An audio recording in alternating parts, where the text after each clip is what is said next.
सोने से पहले एक कहानी हर रोज। इस सीरीज में आज मैं लेकर आई हूँ एक और राजस्थानी लोक कथा जिसका नाम है झुम्मन नाई। नाई यानी बार्बर, जो हमारे बाल काटते हैं।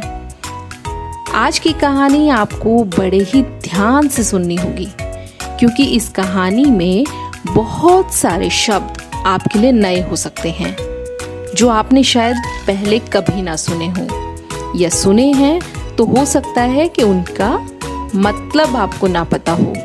बट डोंट वरी, मैं कहानी सुनाते सुनाते आपको साथ के साथ सारे शब्दों के मतलब बताती चलूंगी। सबसे पहले मैं ये बता दूं कि आज की हमारी कहानी में दो लोग हैं। एक है चौधरी मोतीलाल और दूसरे हैं झुम्मन नाई। तो शुरू करते हैं आज की हमारी कहानी झुम्मन नाई। झुम्मन नाई से पहले हम जान लेते हैं चौधरी मोतीलाल के बारे में। चौधरी मोतीलाल बड़े ही झक्की किस्म के इंसान थे। हर कोई जानता था कि वो बड़े अजीब से अनूठे सनकी किस्म के इंसान हैं, जिनको हम अंग्रेजी में कह सकते हैं फ्रीकी किस्म के इंसान थे। वो गांव भर में उनका हुक्म चलता था, जो वो कह देते बस वही होगा। जिधर से चौधरी निकलेंगे गांव वाले हाथ जोड़कर खड़े हो जाएंगे। किसी की क्या मजाल कि उनके आगे कोई मुंह खोले। मुंह खोलने से मतलब है कोई कुछ भी उनके सामने नहीं बोल सकता था। लेकिन गांव में ऐसा नहीं था कि किसी को भी इजाजत नहीं थी उनके सामने बोलने की। गांव में एक आदमी था ऐसा, वो था झुम्मन नाई, जिसके बारे में सब जानते थे कि वो चौधरी का मुंह लगा है।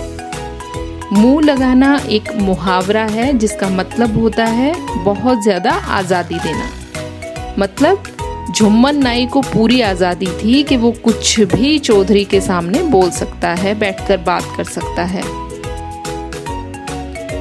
झुम्मन नाई था एक आंख का, यानी उसकी एक ही आंख काम करती थी और एक आंख खराब थी, लेकिन उसे दिखाई चौगुना देता था। हर तरफ नजर रखता था वो। और अक्ल की बात करेंगे,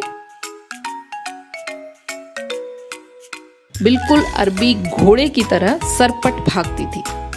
और वो बहुत ज्यादा हाजिर जवाब भी था। पहलवानी का शौक उसको खूब था। साथ ही साथ वो पक्का लठैत भी था। लठैत का मतलब होता है कभी लड़ने की जरूरत अगर पड़ जाए तो वो लाठी चलाने में इतना माहिर था, मतलब उसको खूब लाठियां भी चलानी आती थी। तो वो लाठियों से अकेले ही कई आदमियों से लड़ लेता था।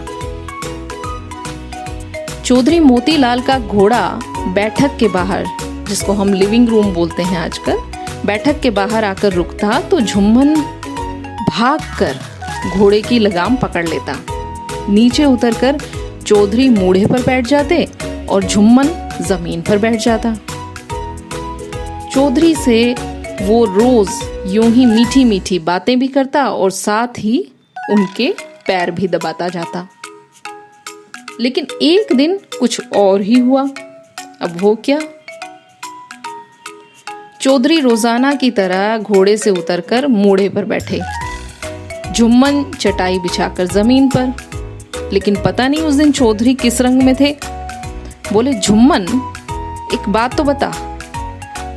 एक क्या दो पूछो सरकार, झुम्मन तो खाता ही बातों की है।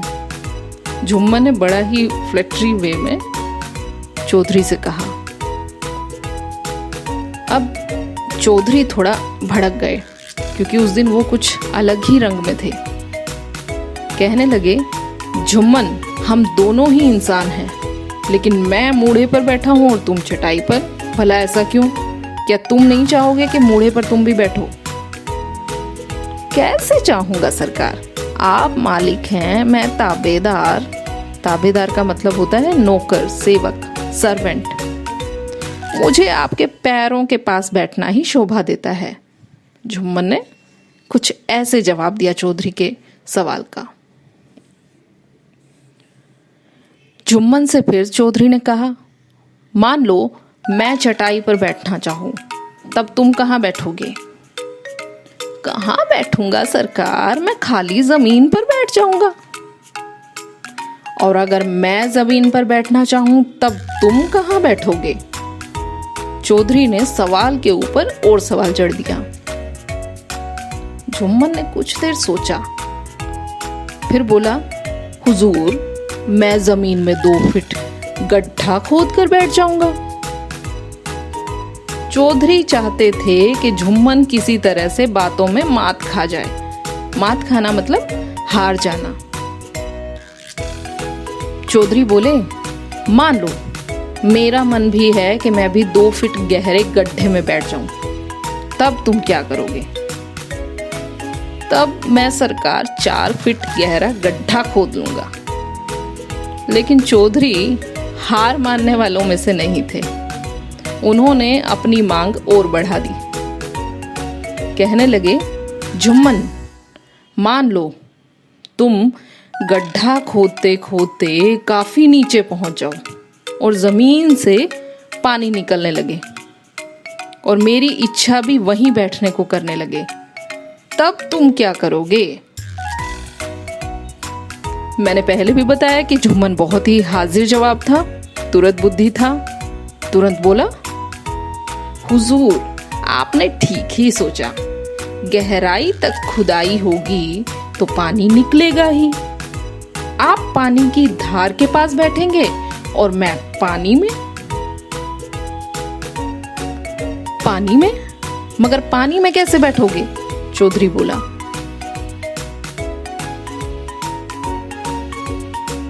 बैठूंगा नहीं सरकार, पानी में डूब मरूंगा।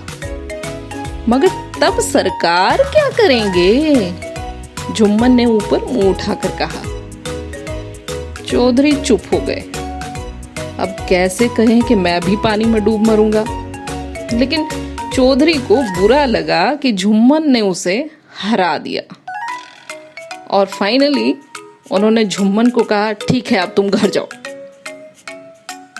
तो ये थी आज की कहानी, बातों में किसी से मात ना खाने वाले जुम्मन नाई की। कहानी कैसी लगी कमेंट बॉक्स में जरूर लिखिएगा, और आपके पास भी कोई अच्छी कहानी है तो जरूर मुझसे शेयर कीजिएगा। शुक्रिया।